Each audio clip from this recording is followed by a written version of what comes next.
Blood looked surprisingly dull on white silk. That was the first thing I realized when the gunfire started. 10 minutes earlier, I was standing in a supply closet, listening to my fiancé grunt against my maid of honor. Now, I was standing at the altar, with a man whose name was whispered in alleys and boardrooms with equal terror. I didn't marry for love. I married for revenge, a cancelled debt, and because I had absolutely nothing left to lose. Sweat prickled at the nape of my neck, trapped beneath layers of stiff tulle and suffocating lace. The bridal suite in the basement of St. Jude's smelled of aerosol hairspray, stale lilies, and the sour tang of anxiety. My dress, a $10,000 monstrosity my future mother-in-law had bullied me into buying, weighed at least 20 pounds. The boning in the corset dug into my ribs with every shallow breath. I hated it. I hated the scratch of the sequins, the tight pinch of my satin heels, and the persistent throb behind my left eye. "Just 10 more minutes, Sadie," my mother had chirped, before fluttering out to manage the caterers. I was alone. The silence of the basement room was thick, broken only by the hum of the ancient air conditioning unit rattling in the window. I needed a glass of water. More than that, I needed Connor. He had a way of grounding me, a steady hand on my shoulder that usually quieted the frantic buzzing in my skull. I hoisted the heavy skirts, the fabric rustling like dry leaves, and slipped out of the suite. The hallway was dim, the fluorescent lights buzzing with a sickly yellow glow. I turned the corner toward the groomsman's dressing room. I didn't hear words at first. I heard the wet, rhythmic slap of skin against skin. I stopped. My breath caught in my throat, a dry, ragged snag. The sound was coming from the janitor's closet, a heavy wooden door left cracked open by an inch. I didn't want to look. My brain, primitive and desperate, screamed at me to turn around, to go back to the smell of stale lilies, and pretend the hallway was empty. But my feet, encased in those agonizing satin heels, moved forward. I leaned closer to the crack. The air seeping out of the closet hit my face. It was warm. It smelled of bleach, damp mop strings, and Connor's signature cologne, a sharp, woody scent mixed with bergamot. Beneath it, cloying and cheap, was the undeniable artificial strawberry of Mia's body lotion. Maya, my maid of honor. "Connor," a voice whimpered. It was a high, thin sound. "Shh," Connor panted. His voice, the voice that had whispered vows to me in the dark, the voice that had promised forever over a plate of cold pasta 3 years ago. Almost. Just wait. I didn't gasp. I didn't burst through the door screaming. The movies lie to you about betrayal. There is no soaring orchestral music, no dramatic collapse to the floor. Instead, my stomach churned with violent, sudden nausea. Saliva flooded my mouth, hot and metallic. My vision narrowed to the scuffed linoleum floor, a dirty beige tile with a black scuff mark shaped like a crescent moon. I felt distinctly, profoundly stupid. I pressed my hand against the cold plaster wall to steady myself. The rough texture of the paint scraped against my palm. I could hear the rustle of clothing, the metallic clink of a belt buckle hitting the aluminum bucket inside the closet. "We have to go," Mia whispered, breathless, frantic. "She's going to be looking for you." "Let her wait," Connor muttered. I backed away. My heels were completely silent on the linoleum. I didn't run. I walked, methodically, putting one foot in front of the other, back to the bridal suite. I closed the door behind me and locked it with a sharp, heavy click. I walked over to the full-length mirror. Sadie, the bride. My lipstick was a perfect, muted rose. My hair was pinned in an intricate, unyielding twist. I looked exactly like the woman I was supposed to be, yet I felt entirely hollowed out, a gutted fish left on a dock. A single tear spilled over, hot and stinging, dragging a thick, black line of waterproof mascara down my cheek. I didn't wipe it away. I let it ruin the makeup. I let it stain the pristine surface of the facade. Someone knocked on the door. "Sadie? Honey, it's time." I stared at the mirror for 5 more seconds. The nausea ebbed, replaced by a cold, settling numbness. It was a heavy, dark thing, anchoring me to the floor. I grabbed a tissue, spat on it, and aggressively scrubbed the black streak from my cheek. It left a raw, red smear behind. "Coming," I said. My voice sounded flat. "Dead." I unlocked the door. It was time for a wedding. The organ music swelled, a suffocating, booming vibration that rattled the stained glass windows of the church. My father linked his arm through mine. He was sweating, his hand clammy through the thin fabric of his rented tuxedo. He smiled at me, a tight, nervous thing. "You look beautiful, kiddo," he whispered. I tasted bile at the back of my throat. "Thanks, Dad." The heavy oak doors opened. 200 faces turned toward me. 200 sets of eyes, judging, smiling, expecting a show. The air in the sanctuary was stifling, thick with the scent of burning wax, expensive perfumes, and the collective body heat of the crowd. I looked down the long aisle. The red carpet looked like a tongue rolling out to swallow me whole. At the end of it stood Connor. His tuxedo fit him perfectly. His sandy hair was swept back. He smiled when he saw me, a soft, practiced expression of awe. It was the same smile he used when he managed to close a difficult sale at the dealership. Next to him, a few feet away, stood Mia. Her blush-pink dress clung to her hips. Her lips were slightly swollen. She wouldn't meet my eyes. I walked. Every step sent a jolt of pain up my calves from the shoes, but I welcomed it. The physical pain kept me tethered. It kept me from floating away into the rafters. When I reached the altar, my father kissed my cheek and handed me over. Connor reached for my hands. His fingers were warm. They felt slightly damp. "You're shaking," he whispered, stepping close.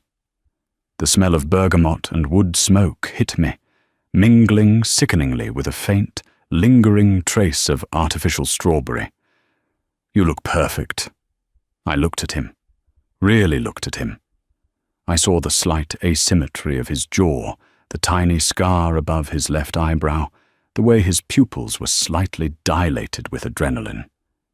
He was a stranger, a pathetic, lying stranger. The priest began to speak. His voice droned on, a monotonous hum of scripture and duty. I didn't hear a word of it.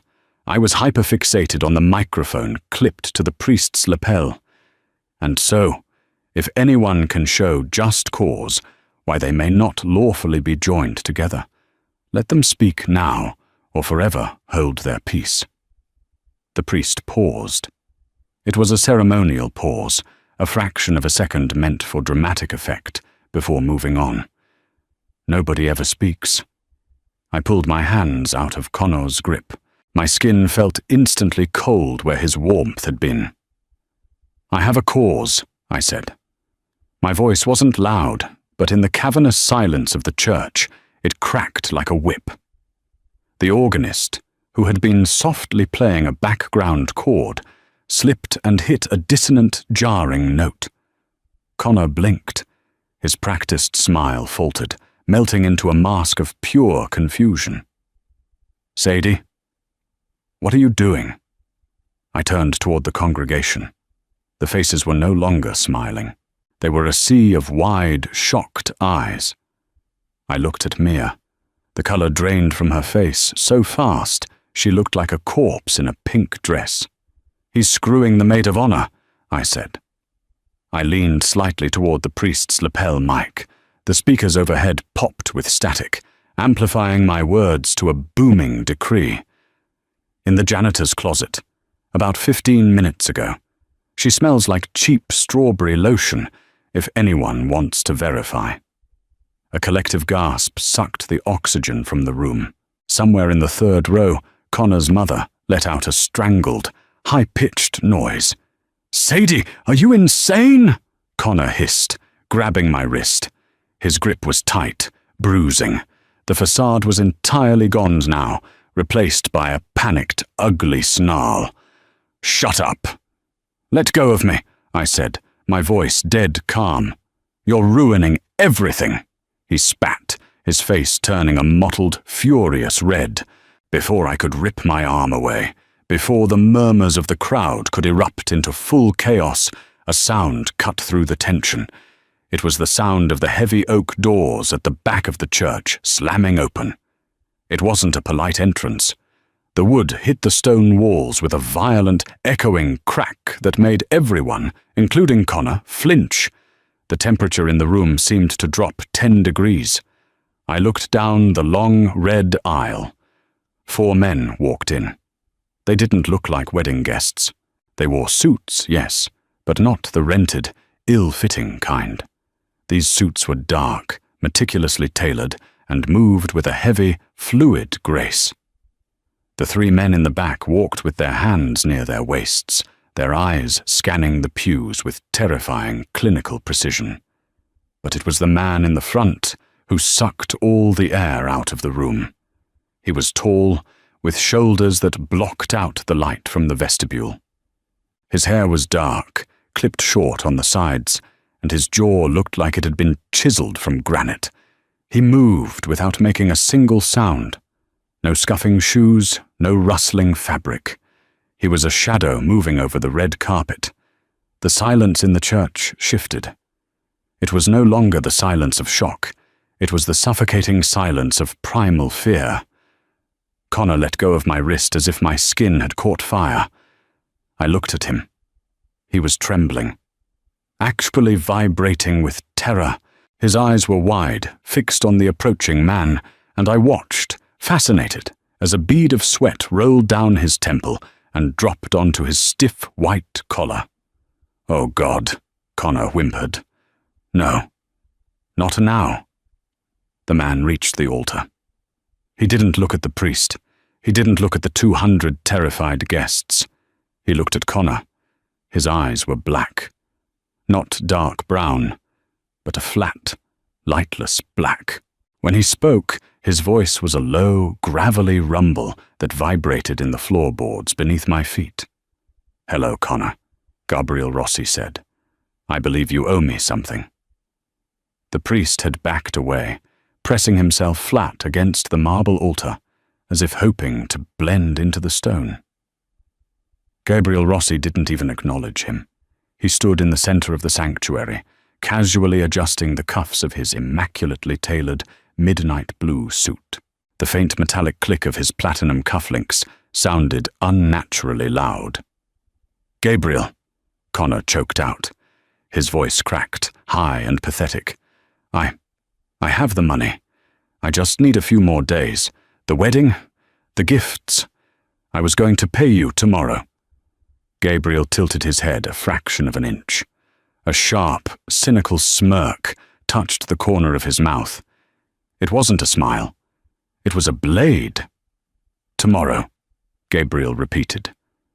The word rolled off his tongue, slow and mockingly thoughtful. "You stole $3 million from my shipping ledger, Connor. You filtered it through a shell company in the Caymans, bought yourself a very nice sports car, and I assume paid for this rather ostentatious circus." Gabriel gestured vaguely to the floral arrangements. "You don't have $3 million in envelopes on the gift table." A woman in the front row, my aunt, let out a soft, terrified sob. One of Gabriel's men in the back simply turned his head toward the sound, and the sobbing choked off instantly into a breathless silence. I stood there in my heavy, suffocating dress, watching the man I was supposed to marry crumble into a weeping, trembling mess. The numbness inside me deepened, solidifying into a strange, crystalline clarity. My life was a wreckage, a smoking crater. And yet, I couldn't look away from Gabriel. He smelled of rain on hot asphalt and something expensive, sharp and metallic. It was a dangerous scent. "Please!" Connor begged, dropping to his knees. The sharp crease of his tuxedo pants broke. He clasped his hands together. "Please, Mr. Rossi, I'll get it. I'll sell the car. I'll sell the house." "The house is mortgaged to the hilt," Gabriel said, sounding profoundly bored. "The car covers a fraction." "No, Connor. You are entirely bankrupt, morally and financially." Gabriel finally shifted his gaze. He looked at me. His dark eyes swept over me, a slow, clinical appraisal. He took in the ruined mascara on my cheek, the rigid posture of my shoulders, the tight grip of my fists at my sides. He didn't look at me with pity. He looked at me like a strategist evaluating a piece on a chessboard. "I heard your announcement," Gabriel said to me, his tone shifting. It was smoother now, quieter, meant only for the two of us despite the crowd. A bold move, exposing him at the altar. I respect a woman who prefers to burn the house down rather than live in the ashes. I swallowed the dry lump in my throat. I refused to shake. "He burned it down. I just handed out the matches." A genuine spark of amusement flared in Gabriel's dark eyes. "Pragmatic." He turned his attention back to the pathetic heap that was Connor. "Stand up, you miserable worm." Connor scrambled to his feet, swaying slightly.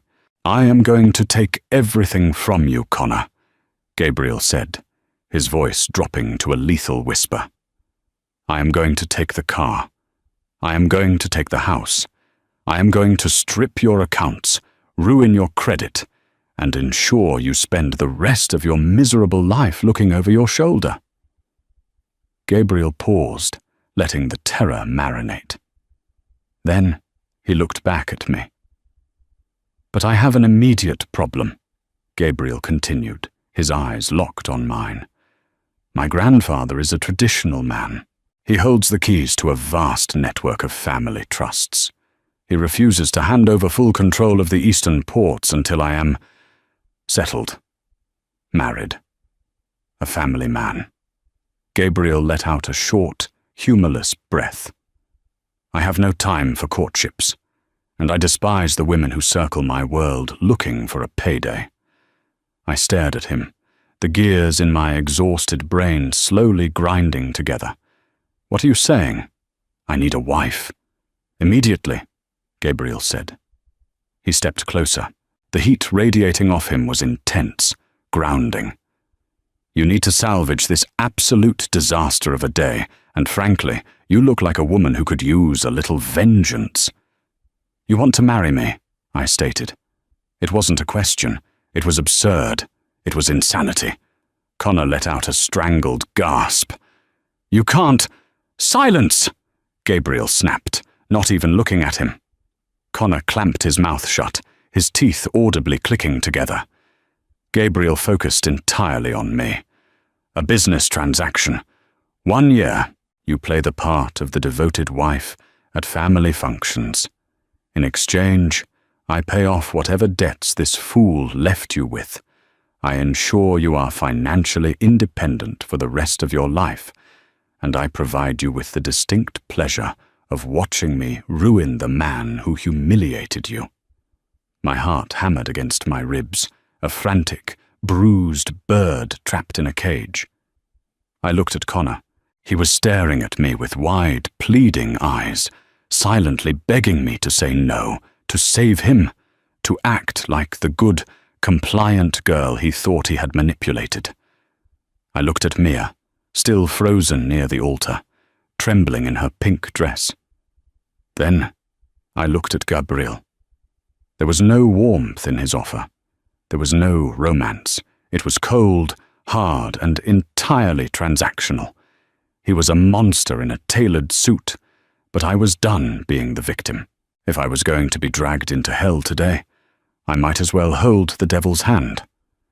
1 year, I said, my voice shockingly steady.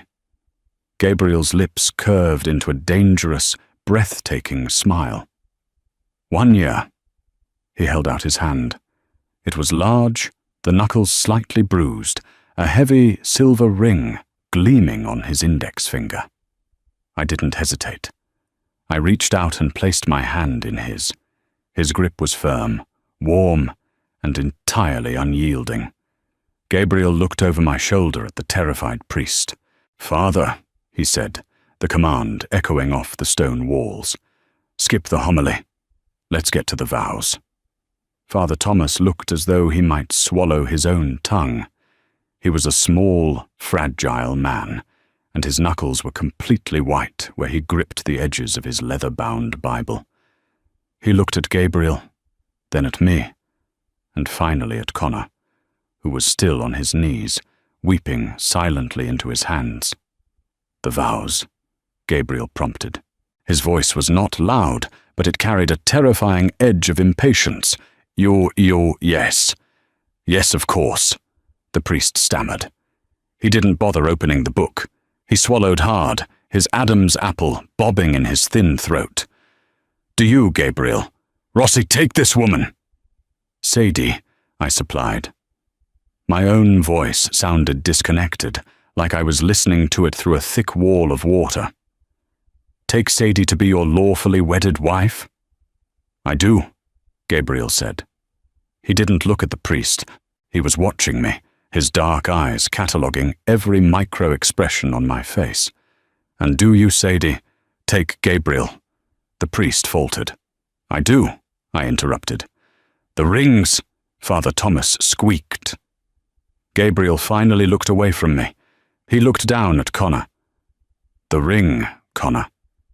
Connor looked up, his face blotchy, his nose running. He reached into his tuxedo pocket with trembling fingers and pulled out the small velvet box. He fumbled with the hinge, dropping it once onto the stone floor before picking it up and holding it out. Gabriel didn't take the box. He waited. Understanding dawned on Connor with painful slowness. Shaking, he pulled the ring free. It was white gold, a thin band studded with tiny, cloudy diamonds. Connor held it up. Gabriel plucked it from his sweaty palm, holding the metal between his thumb and forefinger like a dead insect. He turned back to me and took my left hand. His skin was dry and warm. He slid the ring onto my finger. It fit perfectly, a cruel reminder of the life I was supposed to be starting 10 minutes ago. "By the power vested in me," the priest rushed, practically tripping over the syllables, "I pronounce you husband and wife. You may kiss." Gabriel stepped closer. The scent of rain and hot asphalt intensified, completely wiping out the lingering smell of Mia's strawberry lotion. I braced myself, my muscles locking up, expecting a brutal, claiming kiss meant for the audience. Instead, Gabriel leaned in and brushed his lips lightly against my cheekbone. It was barely a touch, a phantom pressure that lasted a fraction of a second. "Breathe, Sadie," he murmured against my ear. His breath was warm. "You look like you're going to pass out, and I don't carry brides." He pulled back. The sharp angles of his face gave nothing away. He turned to the congregation.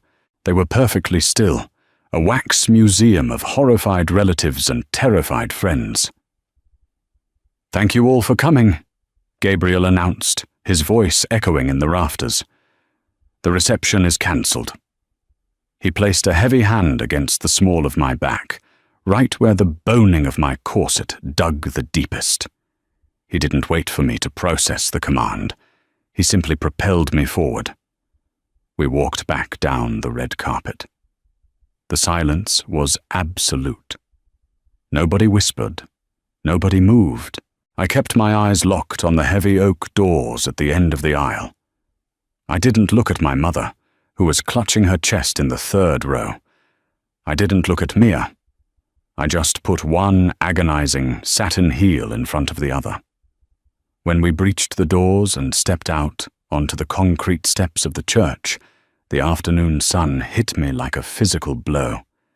It was a beautiful, cloudless May afternoon. Traffic hummed on the street below.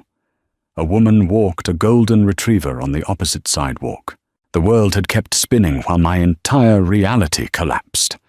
A black SUV, sleek and heavily armored, idled at the curb. One of Gabriel's men, a giant with a thick neck and a badly broken nose, pulled the rear door open. Gabriel guided me inside. I gathered the massive, ridiculous skirts of my dress and folded myself into the leather seat.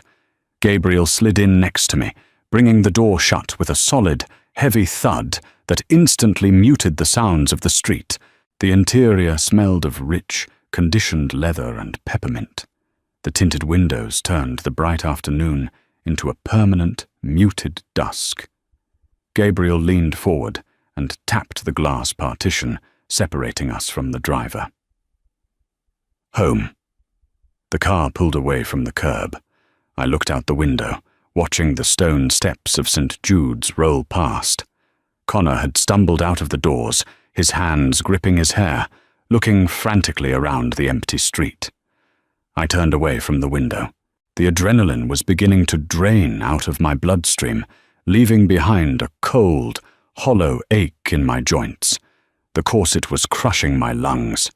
"You can take the pins out," Gabriel said. I looked at him. He had already opened a slim tablet and was scrolling through lines of text, his expression entirely detached. He wasn't looking at me. My hands went to my head, my fingers clumsy and stiff. I started pulling the heavy metal bobby pins from the intricate twist at the nape of my neck, dropping them one by one into the cup holder between our seats. They hit the plastic with sharp, tiny clicks. "What happens now?" I asked. My voice sounded raw, like I had been screaming for hours. Gabriel didn't look up from his screen. "Now, you become Sadie Rossi, and we get to work." The drive lasted 45 minutes. We left the city limits, trading congested highways for winding, tree-lined roads that crept higher into the hills. The car turned off the main road onto a private drive, stopping before a pair of massive wrought-iron gates. They swung open silently, revealing a property that looked less like a home and more like a high-tech compound. The house was a sprawling structure of glass, steel, and dark stone, cut sharply into the side of a ridge. There were no manicured flower beds or charming fountains. The landscaping was brutally minimalist, sharp angles of concrete, low-lying shrubs, and strategically placed lighting that eliminated any shadows. I counted 4 cameras just on the driveway approach. The SUV stopped in front of the massive glass doors. Gabriel pocketed his tablet and stepped out, adjusting his suit jacket. He didn't open my door. The man with the broken nose did that. I stepped out onto the crushed gravel. It crunched loudly under my heels. The air up here was cooler, biting through the thin lace of my sleeves. Gabriel walked through the front doors without looking back to see if I was following. I hoisted my skirts and hurried after him, feeling entirely ridiculous. The inside of the house was a cavernous expanse of polished grey slate and floor-to-ceiling windows overlooking a dark, dense forest. It felt sterile, a place designed to be scrubbed clean of evidence. A woman was waiting in the foyer. She was in her late 50s, wearing a simple grey dress, her silver hair pulled back into a severe bun. Her posture was ramrod straight. "Welcome back, Mr. Rossi," she said.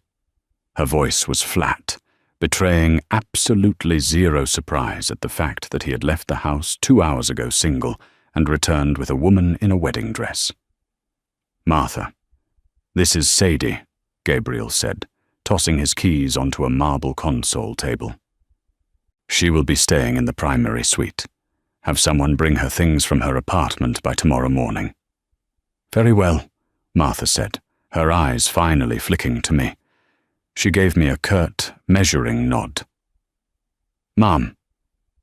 "Gabriel," I said, the name feeling strange and metallic on my tongue. "My apartment is—" "Connor's name is on the lease. He has the keys."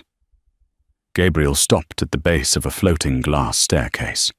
He looked back at me, a flicker of genuine irritation crossing his face. "I am aware of where you lived.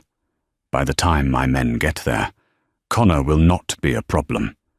Martha will show you up. I have calls to make." He turned and disappeared down a long hallway, leaving me standing in a puddle of white silk in the middle of his fortress. Martha gestured to the stairs. "If you'll follow me, ma'am." I followed her. My calves were burning. The primary suite was at the end of the second-floor corridor. It was massive, dominated by a king-sized bed with dark, charcoal linens and a wall of windows offering the same unbroken view of the pines. There were no personal touches, no photographs, no books, no knickknacks. It looked like a luxury hotel room meant for an assassin. "The master bath is through there," Martha said, pointing to a frosted glass door. "I will bring you some water." She left, pulling the heavy door shut behind her. I was alone. The silence in the room was absolute, insulated by thick, soundproof glass. I walked over to the bed and sat down. The mattress barely yielded beneath my weight. I looked down at my hands. The cheap diamond ring Connor had bought me, the one Gabriel had forced onto my finger, was catching the recessed lighting, throwing off pathetic little glints of light. The dam broke. It wasn't a graceful, cinematic cry. It was an ugly, violent heave that ripped out of my chest, doubling me over. I gasped for air, my hands clutching the stiff tool of my dress. 3 years. 3 years of compromise, of listening to Connor's complaints about his boss, of cooking his favorite meals, of planning a life down to the color of our imaginary kitchen cabinets. All of it a lie, unraveling in a closet that smelled like bleach and Mia's sweat. I cried until my ribs physically ached, until the mascara I hadn't managed to scrub off was burning my eyes. When the tears finally stopped, they left behind a bone-deep exhaustion. I needed this dress off. I stood up and reached behind my back, my fingers digging for the tiny metal zipper hidden beneath a row of decorative pearl buttons. I couldn't reach it. The fabric was too stiff, and my arms were shaking too badly. I tugged, I twisted, I pulled until the rough lace burned my shoulders, but the zipper wouldn't budge.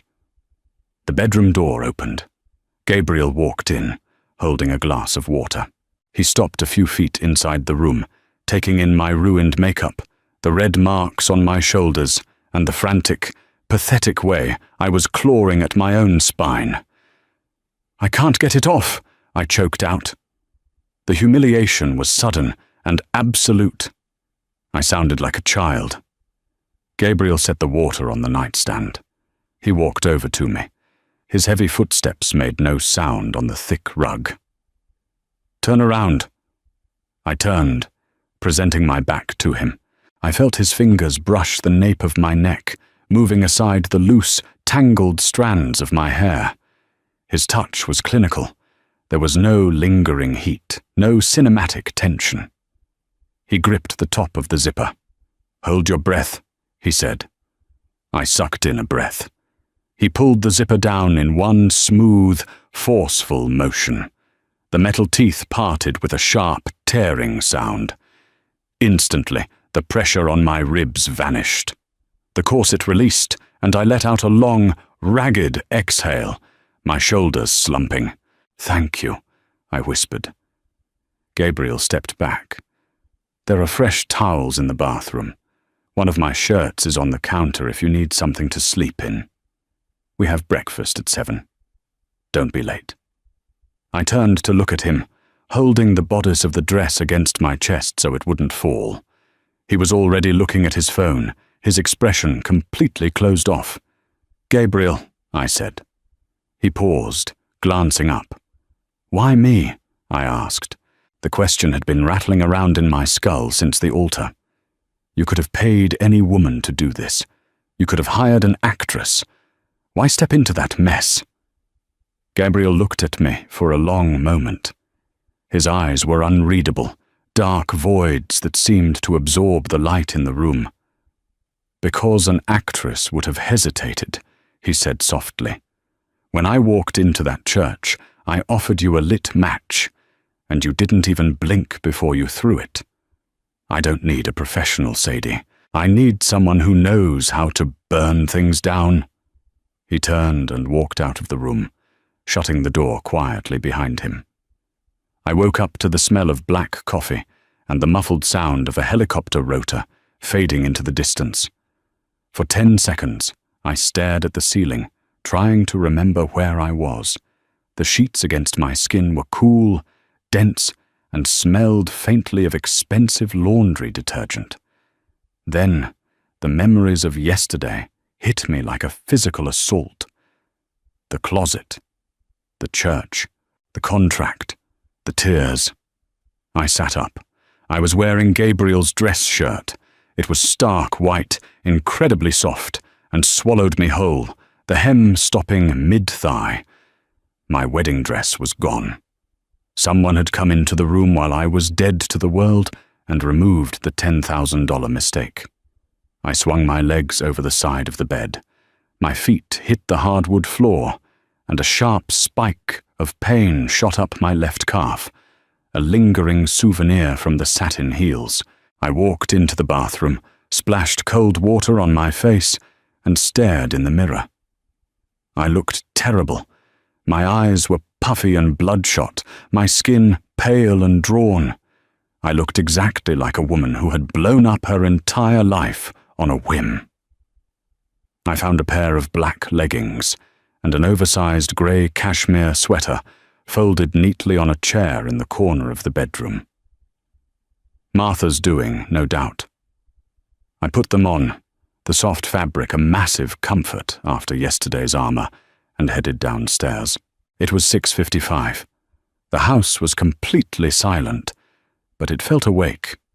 The ambient tension was thick. I found the kitchen by following the smell of bacon. It was a massive, industrial-grade space, entirely stainless steel and dark marble. Gabriel was sitting at the end of a long island counter. He was wearing a dark grey suit, minus the jacket, his tie pulled perfectly tight against his throat. He was typing on a laptop, a cup of black coffee steaming at his elbow. He didn't look up when I walked in. "There is coffee in the carafe, eggs on the stove." I walked over to the counter, poured myself a mug of coffee. It was strong enough to peel paint, and sat down on a stool 3 feet away from him. The counter was cold. "Sleep well?" he asked, still looking at his screen. "Like the dead," I said, wrapping my hands around the hot mug. Gabriel hit a final key, closed the laptop with a snap, and finally looked at me. In the harsh morning light pouring through the floor-to-ceiling windows, he looked even more intimidating. There were faint, dark circles under his eyes. He slid a thick manila folder across the marble island toward me. "Your new life," Gabriel said. I opened the folder. Inside were copies of a marriage certificate, a new driver's license with the name Sadie Rossi, and a thick stack of legal documents detailing the transfer of $3 million into a trust account in my name. The sheer volume of the money made my stomach pitch. Beneath that was a dossier, 3 pages of typed notes. "What is this?" I asked, tapping the dossier. "The rules of engagement," Gabriel said, taking a sip of his coffee. "My grandfather, Arthur Rossi, is arriving in the city tonight. We are having dinner with him at his estate in Long Island tomorrow evening. You need to memorize those notes before then." I pulled the pages out. They contained details about Arthur Rossi, the hierarchy of the family business, and bizarrely, details about my relationship with Gabriel. "According to this," I said, scanning the first page, We met in a coffee shop 6 months ago. I spilled an iced latte on your shoes." "It's a believable meet-cute," Gabriel said dryly. "Arthur is a cynic, but he has a weak spot for traditional romance. You will tell him you were intimidated by me at first, but my persistence won you over. You will tell him we kept it secret because you were breaking off a previous engagement, a messy one. So we're just leaning into the corner of it all." "We are weaponizing the truth," Gabriel corrected. "The rumor of what happened at St. Jude's yesterday is already circulating through the families.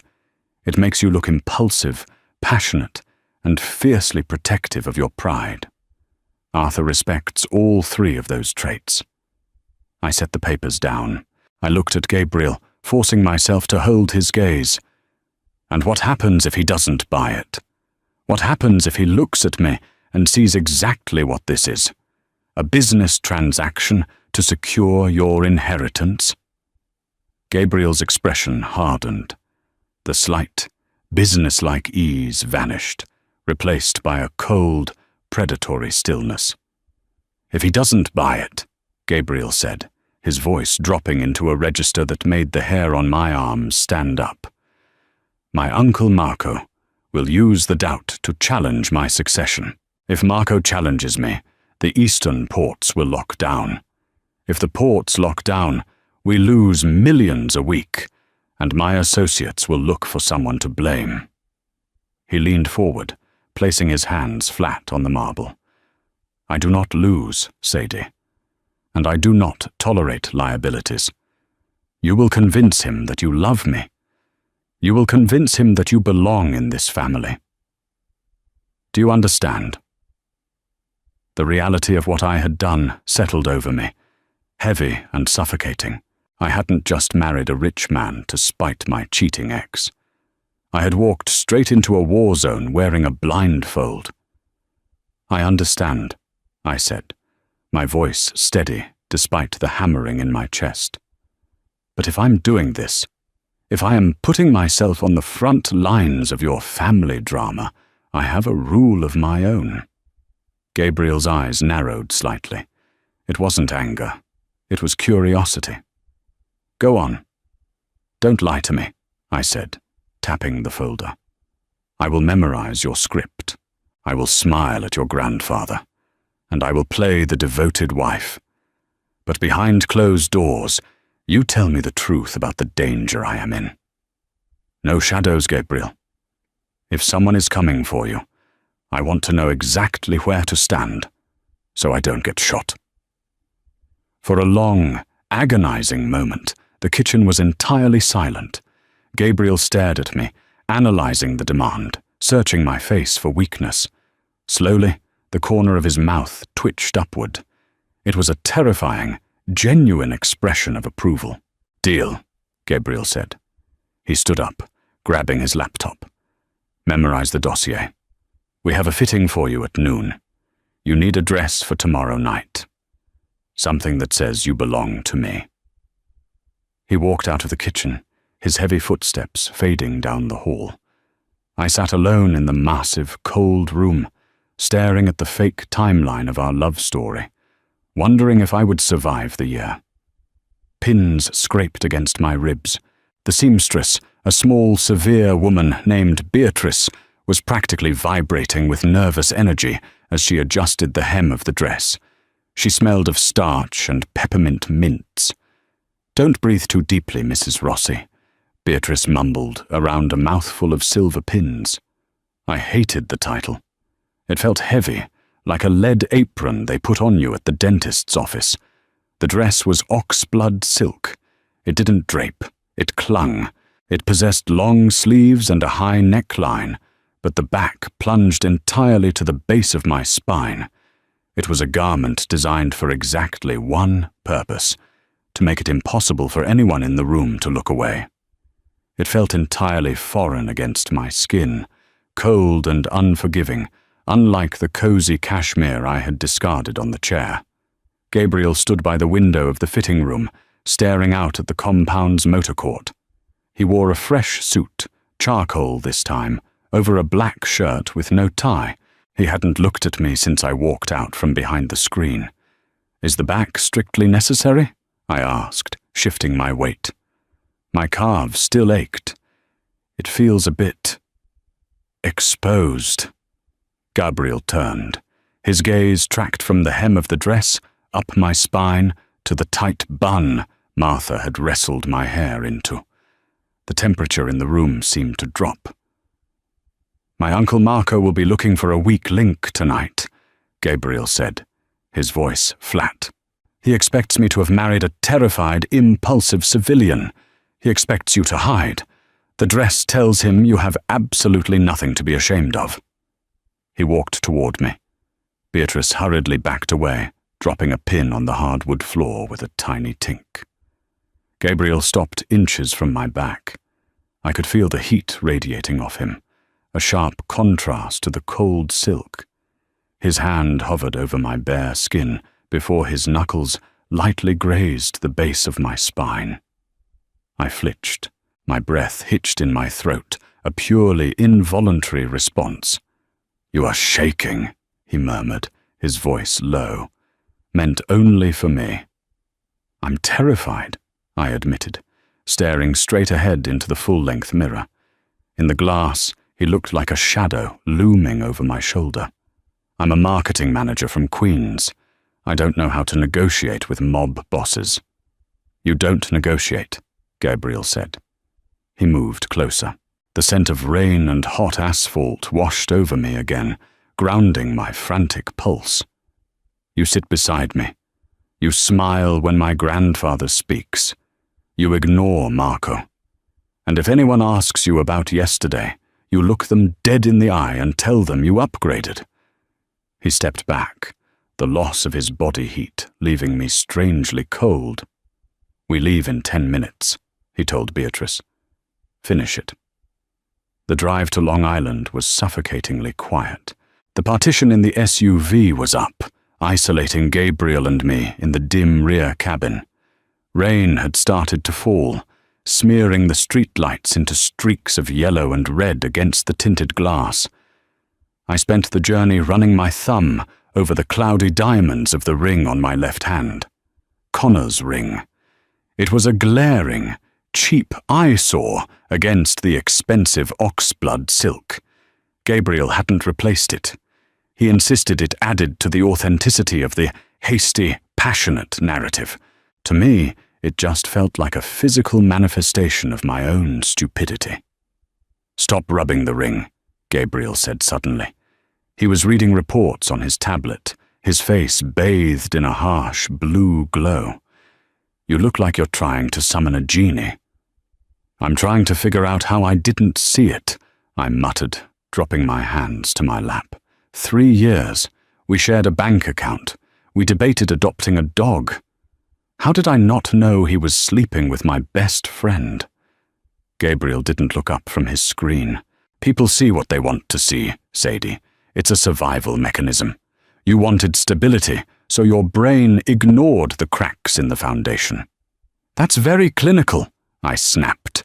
My stomach was churning with a mixture of car sickness and dread.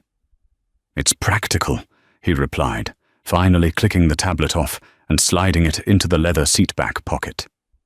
"In my world, ignoring cracks gets you killed.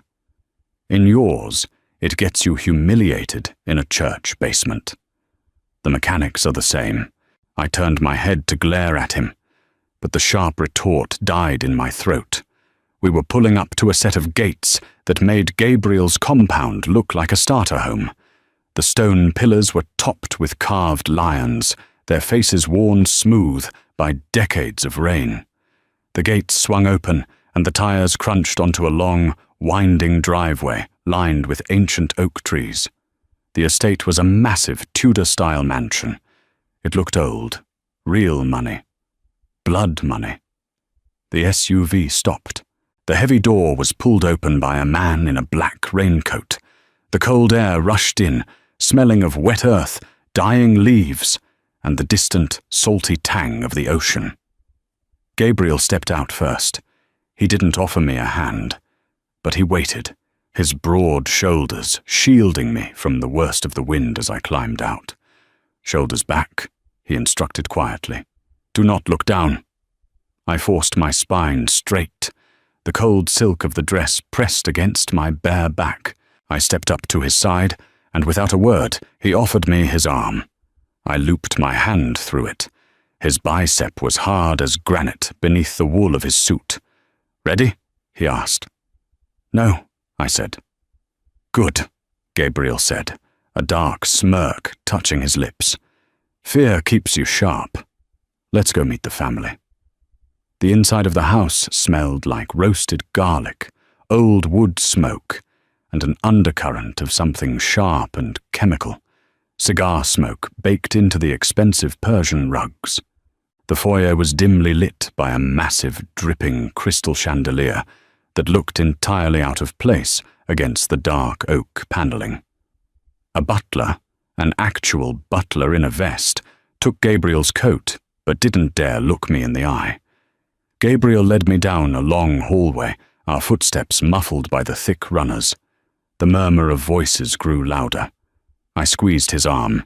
He didn't react, but he subtly adjusted his stance, pressing my hand firmer against his side. We entered the dining room. It was a cavernous space.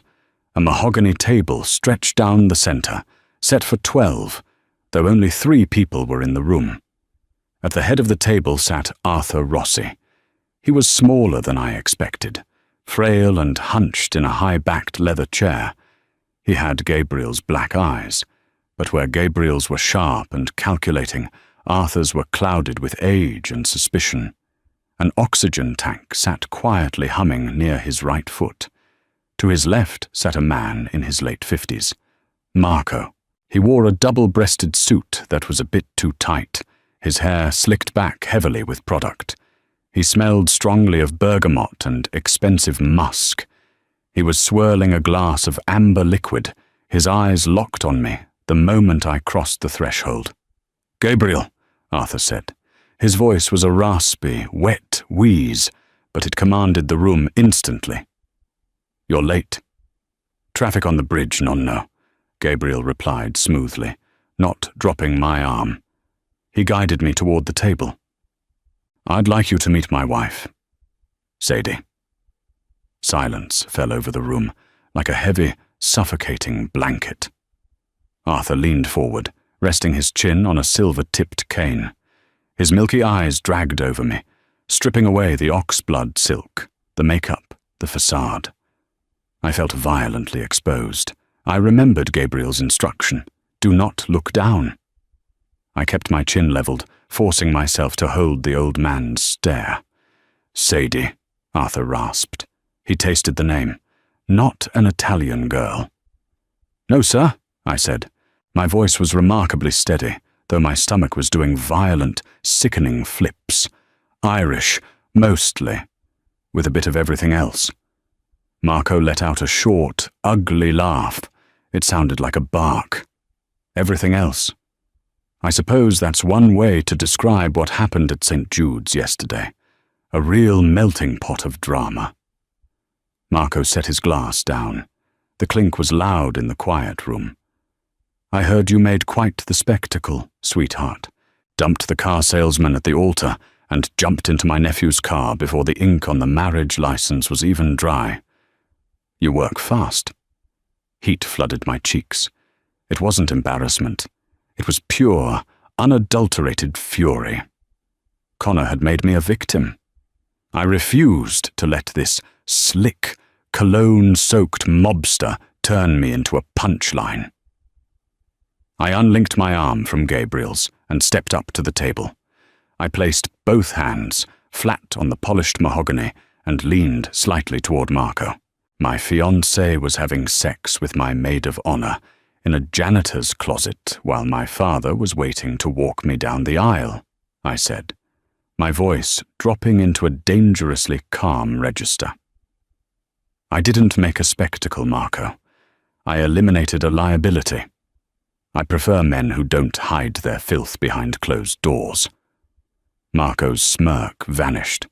His jaw tightened, the skin around his eyes pulling taut. I turned my attention back to Arthur.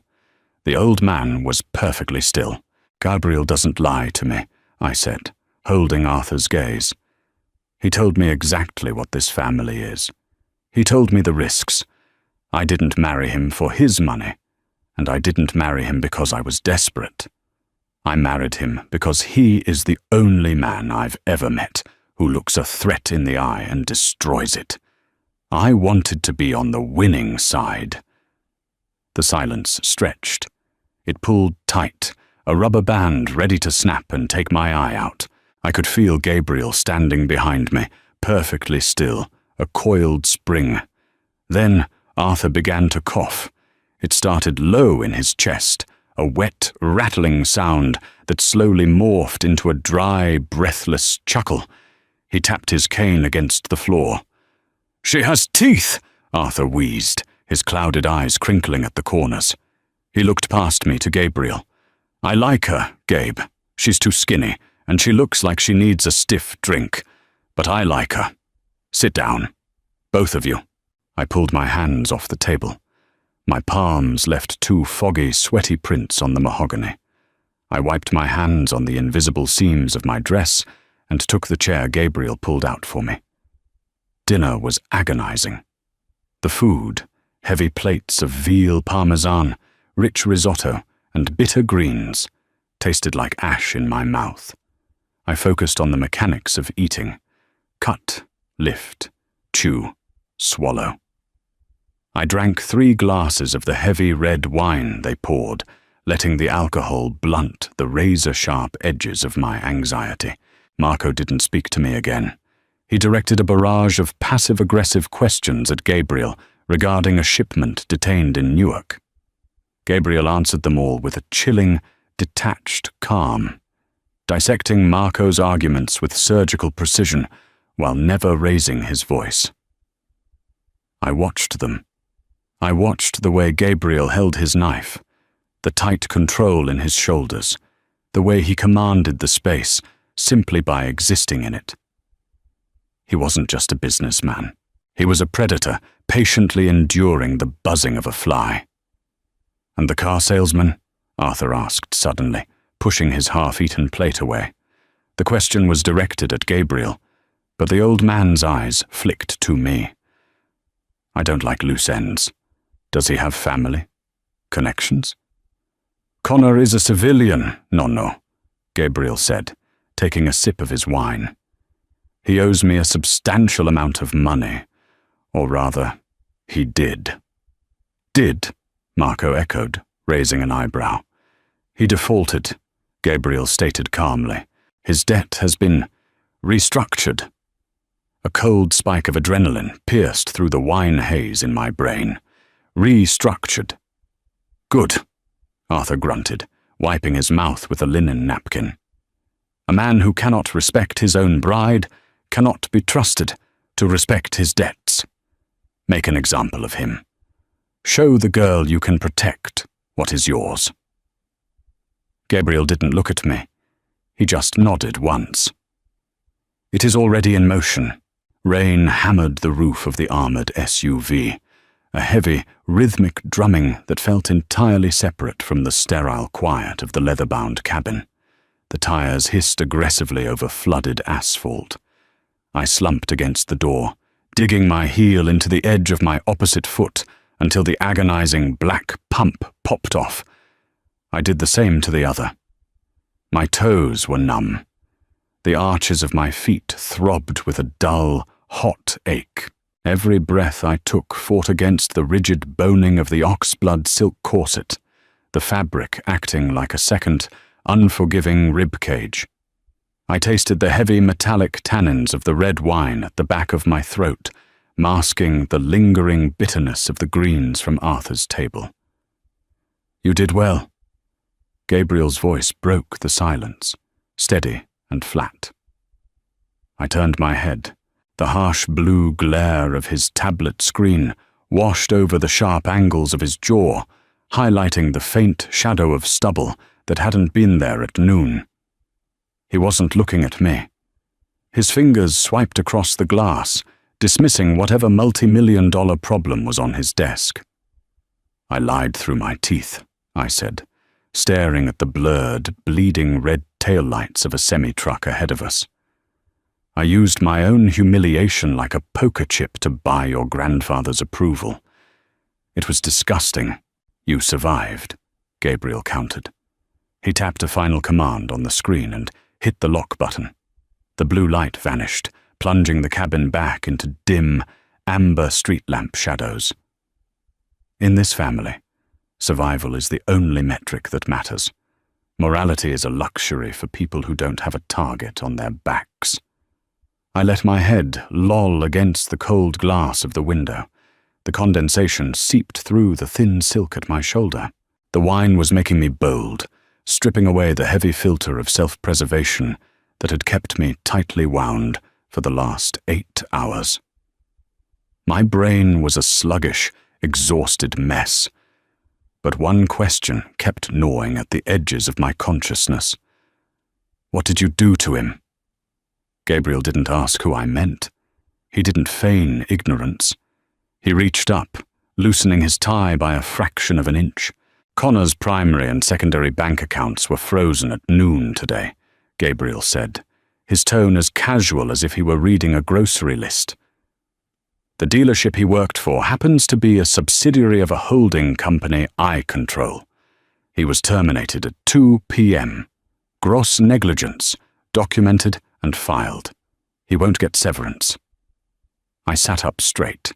The movement sent a sharp cramp up my right side, but I ignored it. You took his job? I took his foundation, Gabriel corrected, turning to look at me.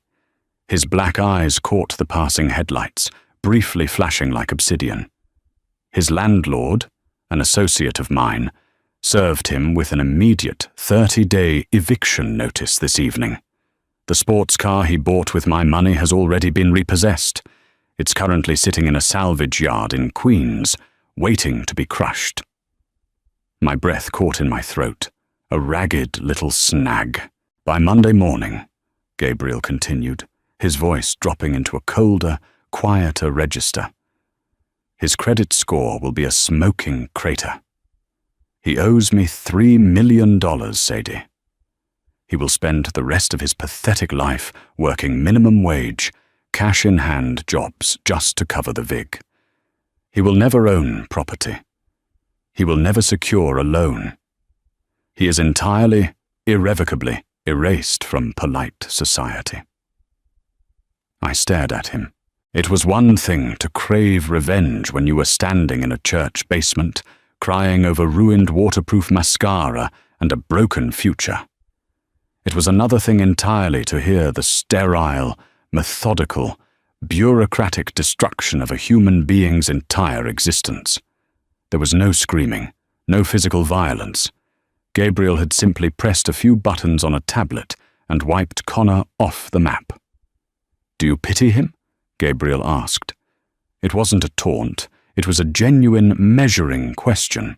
He was watching my face, cataloguing the micro-expressions, waiting to see if the civilian in me would break. I looked down at my hands in my lap. I thought about the janitor's closet. I remembered the wet, rhythmic sound of skin slapping skin, the cloying, cheap smell of Mia's strawberry lotion cutting through the bleach. I remembered the way Connor had looked at me at the altar, not with guilt, not with sorrow, but with absolute fury, blaming me for exposing his lie to his mother. He hadn't been sorry. He had just been caught. I leaned back against the plush leather seat. No, I whispered. The truth of the syllable surprised me. It tasted metallic and cold on my tongue, but it was solid. I don't pity him at all. Gabriel studied me for a long, silent moment. Slowly he shifted his weight and reached across the wide expanse of the center console. I tensed, my muscles locking, expecting him to hand me a document, to point to a screen, to give me another command. Instead, his large, warm hand closed over mine. His grip was firm, engulfing my fingers and entirely hiding the cheap, cloudy diamond ring that still dug into my left hand. The contrast of his rough knuckles against the smooth, freezing silk of my dress was jarring. "Good," Gabriel murmured. The gravel in his voice was softer now, brushing against the quiet hum of the engine. Because sympathy is a liability you can no longer afford. He didn't pull his hand away. We sat in silence as the heavy armored vehicle tore through the dark, rain-slicked streets, leaving the old world far behind. I looked down at our joined hands, the blood-red fabric, the dark wool suit, the quiet, violent power radiating from the man beside me. I had traded a pathetic, lying boy for a literal monster. I had signed a contract for 1 year of pretending, of navigating a labyrinth of blood money, grudges, and hidden knives. But as Gabriel's thumb began to trace a slow, absent-minded, terrifyingly gentle circle against the back of my hand, a cold realization settled deep in the pit of my stomach. I wasn't afraid of the monster. I was afraid of how easily, how eagerly, my lungs were learning to breathe in the dark. Did Sadie make the ultimate power move? Or did she just lock herself in a gilded cage? Let us know in the comments if you would have signed Gabriel's contract or walked away. If you loved this dark, twisted dive into betrayal and mafia vengeance, smash that like button, share this with your fellow romance addicts, and absolutely make sure you subscribe. Turn on notifications so you never miss another intense story. What do you think happens when the 1-year contract is up? Tell us below.